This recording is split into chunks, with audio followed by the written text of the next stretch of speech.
नमस्कार और स्वागत है।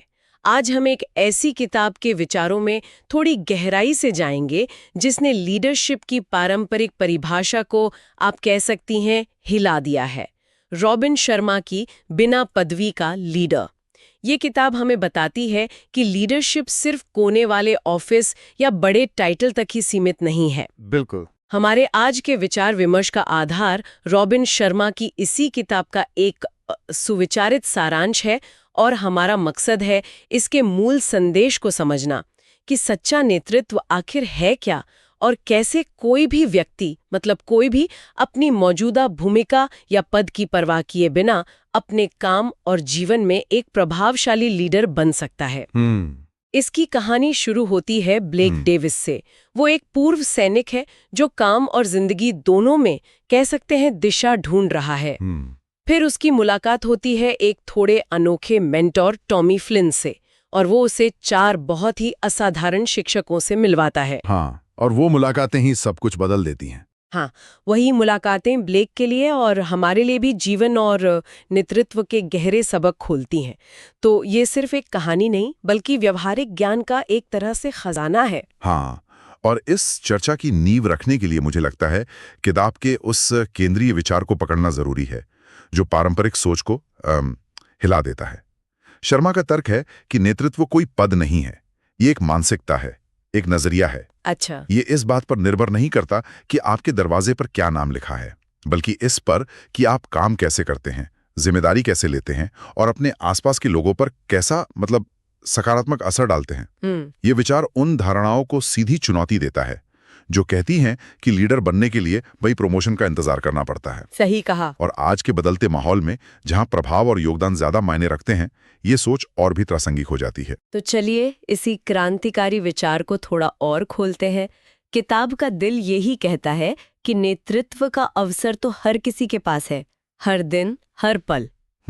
ये सिर्फ मैनेजर या टीम लीड की ही जिम्मेदारी नहीं है। नहीं, बिल्कुल नहीं। ये तो पहल करने, उत्कृष्टता के लिए कोशिश करने और अपने साथियों को प्रेरित करने का नाम है, चाहे आप संगठन में किसी भी पायदान पर क्यों ना हो। पर क्या ये सोच थोड़ी डराने वाली भी लग सकती है कि अब जिम्मेदारी हर किसी पर आ गई? हाँ, ये एक दिलचस्प सवाल है। देखिए, एक स्तर पर तो यह सशक्तिकरण का भाव देता है कि आपको किसी की इजाजत की जरूरत नहीं है अपना बेस्ट देने के लिए या सकारात्मक बदलाव लाने के लिए। हाँ, ये हर व्यक्ति को, चाहे वो फ्रंटलाइन वर्कर हो, कोई जूनियर एग्जीक्यूटिव हो, छात्र हो या घर का सदस्य, अपने प्रभाव के दायरे में लीडरशिप दिखाने की आजादी और जिम्मेदारी दोनों देता है। हाँ, ये लीडरशिप को हम कह सकते हैं डेमोक्रेटाइज करता है, लोकतांत्रिक बनाता है। लोकतांत्रिक अच्छा शब्द है। लेकिन हाँ, इसके साथ ये उम्मीद भी जुड़ी है कि हर कोई आगे बढ़कर योगदान दे, जो शायद कुछ लोगों के लिए थोड़ा दबाव जैसा भी महसूस हो सकता है अगर वे इसे सिर्फ एक और बोझ समझें बजाय एक अवसर के। शर्मा का दर्शन इसे एक अवसर के रूप में ही देखता है। और इसी अवसर को समझने के लिए ब्लेक की यात्रा हमें 4 शिक्षकों के पास ले जाती है और वहां से मिलते हैं 4 मुख्य सिद्धांत। चलिए पहले सिद्धांत पर आते हैं। ठीक है। पहला सबक है नवाचार, व्यवसाय और जीवन का जीवन रक्त है। ये वो हिस्सा है जहां बात वाकई दिलचस्प हो जाती है। किताब कहती है कि लीडरशिप सिर्फ मौजूदा स्थिति को बनाए रखने के बारे में नहीं है, नहीं, बल्कि लगातार बेहतर करने, चीजों को नए नजरिए से देखने और बदलाव को अपनाने के बारे में है।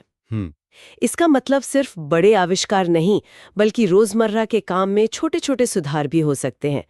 प्रक्रियाओं को बेहतर बनाने के सुझाव या कुछ नया सीखने की इच्छा, ये सब इसमें शामिल है। बिल्कुल। शर्मा के अनुसार बिना पदवी वाले लीडर इंतजार नहीं करते कि कोई उन्हें बताएगा कि क्या नया करना है, वो खुद अवसर ढूंढते हैं। उस विचार को थोड़ा और आगे बढ़ाते हैं। यहाँ महत्वपूर्ण बात यह है कि शर्मा नवाचार को केवल कुछ गिने चुने रचनात्मक लोगों का काम नहीं मानते, वो इसे हर किसी की जिम्मेदारी बताते हैं। अच्छा। किताब का सार ये है कि अपने काम में वैल्यू जोड़ना, उसे ज्यादा असरदार बनाना या ग्राहक के अनुभव को बेहतर बनाने के तरीके खोजना, ये सब नवाचार का हिस्सा है। ये एक मानसिकता है जो चल रहा है उस पर सवाल उठाने की और हमेशा ये पूछने की, क्या इसे और बेहतर किया जा सकता है। हमेशा सुधार की गुंजाइश देखना। हाँ, और ये सिर्फ दफ्तर तक सीमित नहीं है। व्यक्तिगत जीवन में भी नई चीजें सीखना, पुरानी आदतों को चुनौती देना, समस्याओं के नए समाधान खोजना, ये सब इसी नवाचार वाली सोच का ही नतीजा है। ये हमें ठहराव से बचाता है और आगे बढ़ने में मदद करता है। इसके लिए एक सक्रिय सोच चाहिए। सक्रिय सोच, हाँ, ये शब्द महत्वपूर्ण है और यही हमें दूसरे सबक की ओर ले जाता है।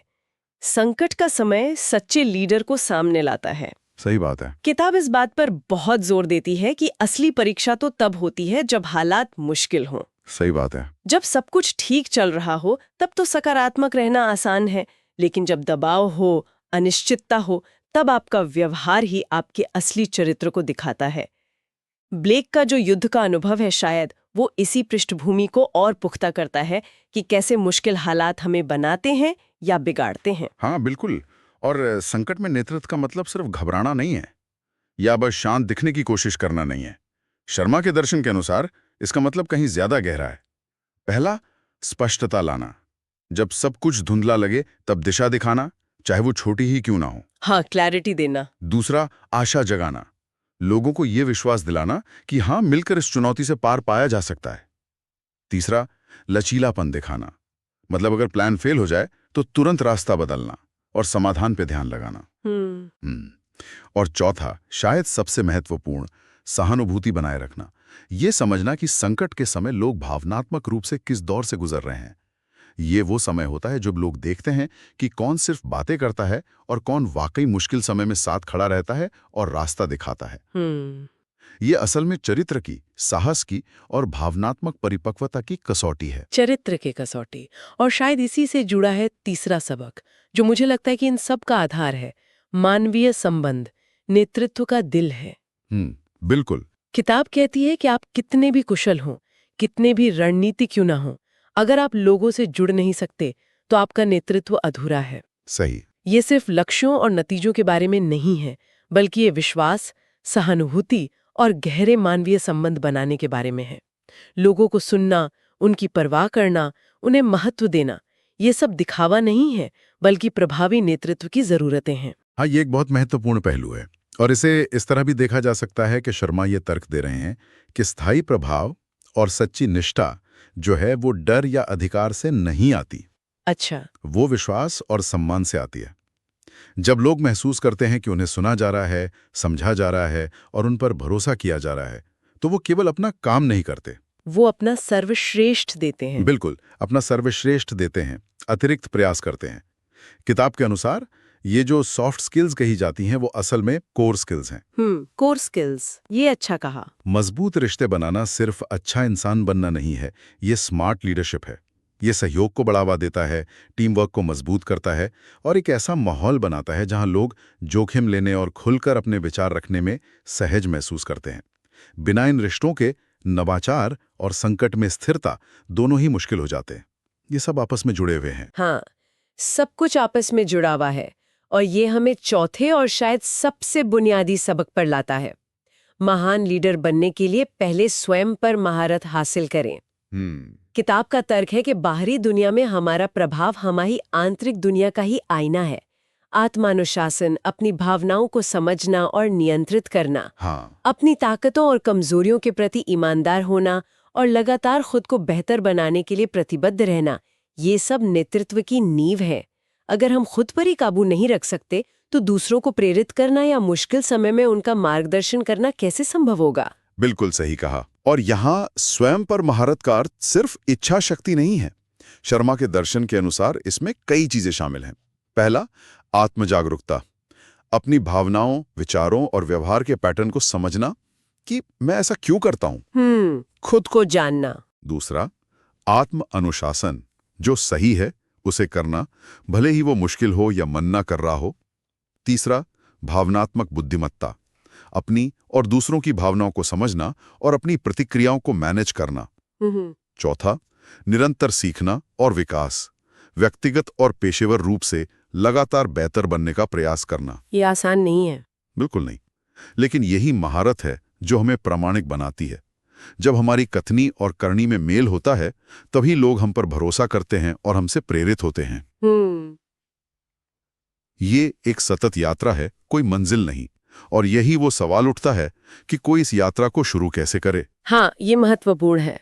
शायद शर्मा के अनुसार छोटे, जानबूझकर किए गए रोजमर्रा के अभ्यासों से, जैसे दिन की शुरुआत में अपने लक्ष्य तय करना, अपनी प्रतिक्रियाओं पर थोड़ा ध्यान देना या हर दिन कुछ नया सीखने का संकल्प लेना, ये छोटे जानबूझकर किए गए कदम, यह विचार हमें सीधे उस महत्वपूर्ण बात से जोड़ता है कि नेतृत्व सिर्फ बड़े मंचों या संकट के क्षणों के लिए नहीं है, बल्कि ये रोजमर्रा का नेतृत्व है। बिल्कुल। किताब इसी विचार को बार बार सामने लाती है कि नेतृत्व सीईओ, मैनेजर या राजनेताओं का ही काम नहीं है। ये हर किसी के लिए हर दिन उपलब्ध है। एक शिक्षक जो किसी छात्र को प्रेरित करता है, एक सहकर्मी जो दूसरों की मदद के लिए आगे आता है, एक माता-पिता जो अपने बच्चों के लिए सही मिसाल पेश करते हैं, ये सब बिना पदवी के नेतृत्व के ही उदाहरण हैं। हाँ, और यहाँ उन छोटे लगातार किए गए सकारात्मक कामों की जो संचयी शक्ति होती है उसे समझना महत्वपूर्ण है। शायद किसी मीटिंग में एक अच्छा सवाल पूछ लेना, किसी नए साथी की मदद कर देना या किसी प्रोजेक्ट में थोड़ी अतिरिक्त जिम्मेदारी ले लेना, ये अकेले में शायद बहुत बड़े न लगें। हाँ, छोटे कदम। लेकिन शर्मा के अनुसार जब ये व्यवहार लगातार दिखते हैं तो एक लहर पैदा करते हैं। ये धीरे धीरे टीम या आसपास के माहौल में विश्वास, सहयोग और उत्कृष्टता का एक मानक बना देते हैं। यह दिखाता है कि यह दर्शन कितना व्यवहारिक है। ये कहता है कि आपको दुनिया बदलने के लिए किसी बड़े पद का इंतजार करने की जरूरत नहीं है। आप जहां हैं वहीं से अपने रोजमर्रा के कामों से शुरुआत कर सकते हैं। नेतृत्व कोई भव्य घोषणा नहीं, बल्कि छोटे छोटे कामों का नतीजा है। तो इस पूरी चर्चा का सार क्या निकलता है? अगर हमें इसे समेटना हो तो हम कह सकते हैं कि रॉबिन शर्मा की किताब का केंद्रीय संदेश है, नेतृत्व आपकी पदवी से नहीं, आपके प्रभाव और आपके कार्यों से तय होता है। सही। कोई भी व्यक्ति अपनी भूमिका चाहे जो भी हो, नवाचारी बनकर, संकट में अडिग रहकर, मानवीय रिश्तों को महत्व देकर और सबसे बढ़कर खुद पर नियंत्रण और अनुशासन रखकर एक सच्चा लीडर बन सकता है। ये एक चुनाव है, एक अभ्यास है। और रॉबिन शर्मा का एक उदाहरण है जो इस विचार को बहुत खूबसूरती से सामने रखता है। व्यवसाय और व्यक्तिगत सफलता का सबसे महत्वपूर्ण चालक नेतृत्व है और आपको लीडर बनने के लिए किसी पदवी की आवश्यकता नहीं है। बहुत शक्तिशाली बात है। हाँ, और इस उदाहरण का सार आज भी उतना ही प्रासंगिक है, शायद पहले से भी ज्यादा, क्योंकि आज के नेटवर्क वाले सहयोगी माहौल में प्रभाव अक्सर औपचारिक अधिकार से ज्यादा मायने रखता है। ये उदाहरण हमें याद दिलाता है कि नेतृत्व करने की शक्ति हम सबके भीतर है, बस उसे पहचानने और इस्तेमाल करने की जरूरत है। तो चलिए, आज हमने जिन मुख्य विचारों पर बात की उन्हें संक्षेप में याद कर लेते हैं। हमने पदवी रहित नेतृत्व के शक्तिशाली विचार को समझा, हाँ, नवाचार को निरंतर प्रगति के इंजन के रूप में देखा, संकट के समय में चरित्र की असली परीक्षा को पहचाना, मानवीय संबंधों को नेतृत्व के दिल के रूप में महसूस किया और आत्मनिपुणता को इन सब की मजबूत नींव माना। बिल्कुल। और अब इस चर्चा को समाप्त करते हुए श्रोताओं के मन में एक विचार छोड़ना चाहेंगे। जरूर। वो आपके काम की जगह हो, आपका घर हो या आपका समुदाय, जहां आप बिना किसी औपचारिक पदवी के नेतृत्व का अभ्यास आज ही शुरू कर सकते हैं। वो कौन सा एक छोटा मगर ठोस कदम हो सकता है जिसे उठाकर आप सबसे बड़ा सकारात्मक प्रभाव डाल सकते हैं। इस पर सोचना शायद हमें अपनी अंदरूनी लीडरशिप क्षमता को जगाने की दिशा में पहला कदम उठाने के लिए प्रेरित करेगा। बहुत अच्छा सवाल है सोचने के लिए। इसी विचार के साथ हम आज के इस सत्र का समापन करते हैं।